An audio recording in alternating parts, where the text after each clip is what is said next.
Hey guys, before I did another series video on accommodations, I wanted to do a video about Airbnbs and hotels.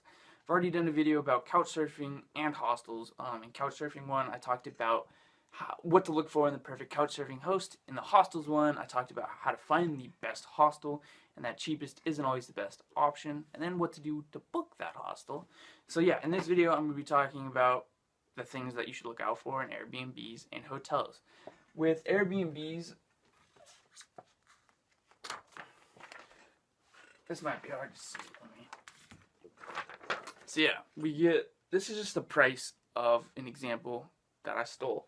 It's kind of expensive, but this little lightning bolt symbol right here, that means they are they allow instant booking. So you input the dates you want to stay, you put in your credit card information, and you've booked it. Simple as that. There's three types of accommodations with Airbnb. There's shared rooms, private rooms, and then the entire home or apartment. With shared rooms, it's kind of a dorm or couch surfing situation where you may potentially be sharing the room with somebody, you may not. With private rooms, it's your own private room. Sometimes they may have rules and stuff with the private room and the shared room. Usually if they're instant booking, that means there isn't any. You just get a key and you can come and go as you please. With the shared or with the entire home or apartment, you literally book the entire home or the apartment. So yeah, you get the whole place. This symbol right here is called Superhost, which has to do with this stuff right here. Basically, if they have more than 10 reviews that are above 5 stars, they will get a Superhost symbol. What you want to look for is somebody that has at least 10 reviews and they're above 4 stars. This right here is perfect. It's a little expensive, but I did take this from a pretty expensive city. So yeah, if you have any questions about this, comment below, because I think this might be difficult to read. I think I need to get like a green screen or something. So yeah, next is the most important thing, I personally think, is location, location, location. You want to be efficient with your time and your money as possible.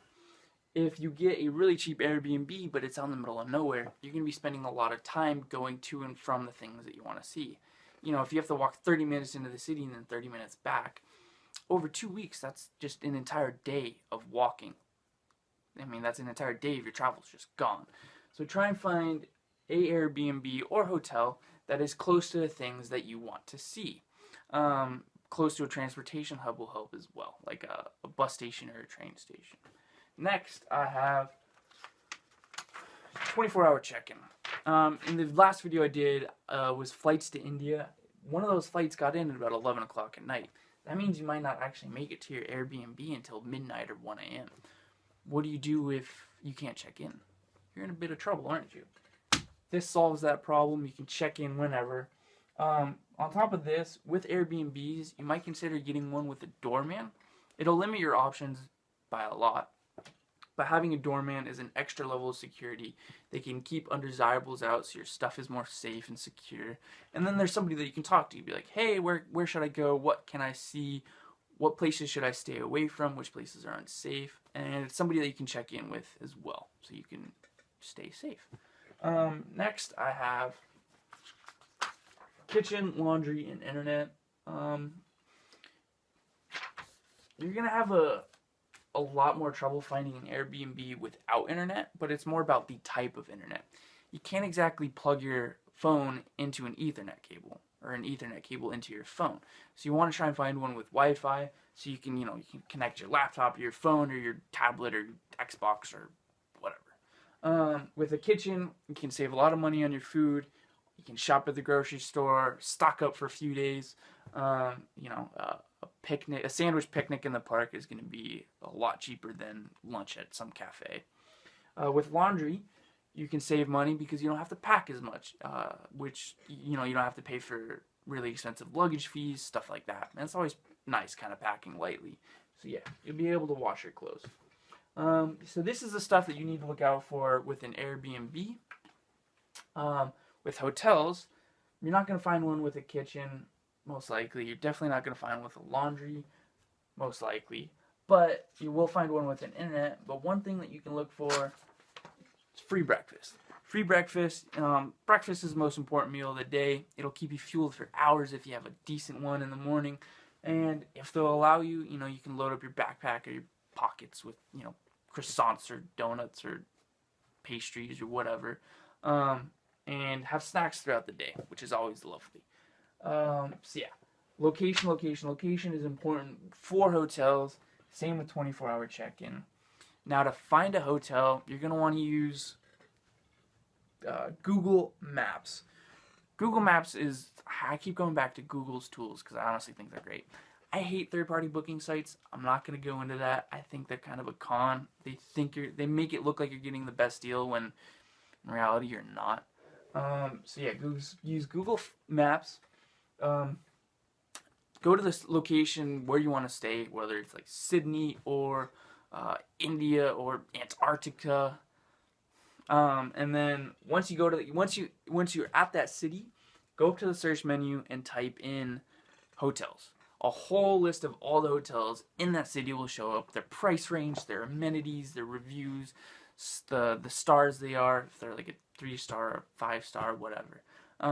They'll show you the different options for booking sites and how much they cost, but they will also give you the contact information. So you can go and contact them directly. I've shown you with hostels that it's a lot cheaper to book directly. The same thing goes with hotels, but it's a little different. It's really up to the hotel staff whether or not they will work with you and give you a better rate. That is why you should call them and ask. Simply tell them, hey, I saw on whatever booking website, www.whatever.com, it's $50 a night. I'd much rather book directly with you. Is there anything we can do? And it's up to their discretion. Hotels are all about brand loyalty. They want your business. They want you to stay at their hotel, and they want you to come back and stay at their hotel more. So they have a lot of incentive to have your business.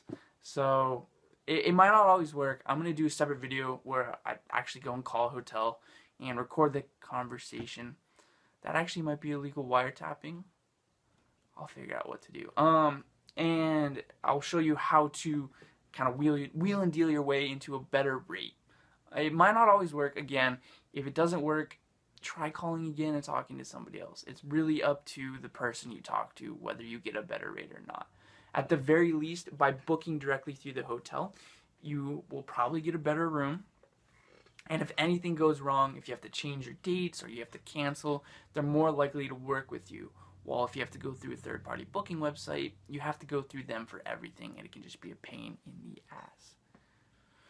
So yeah, I hope that helps. If you have any questions, comment below. I'll get to them ASAP. Yeah. In the next video, I'll be talking about lodging in India, and that is why I wanted to do this video. So you guys have all of the information that you need. Yeah. See you in the next video.